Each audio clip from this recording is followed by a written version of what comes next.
Ida? My dog died today and my family still expects me to take them out to dinner tonight. Thanks for reading my post. My dog passed away this afternoon. It was sudden and awful and I was with her when it happened. I've had her for years, she was basically my shadow. I am completely wrecked. My family is visiting and staying at my home, and no less than an hour later, they started talking about dinner plans like it was a normal day.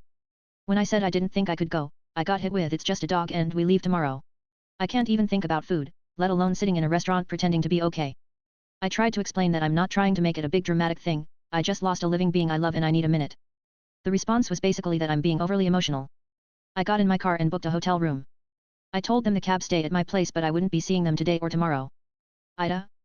Edit, my brother's son dropped an Adderall pill while playing yesterday. We couldn't find the missing pill afterward.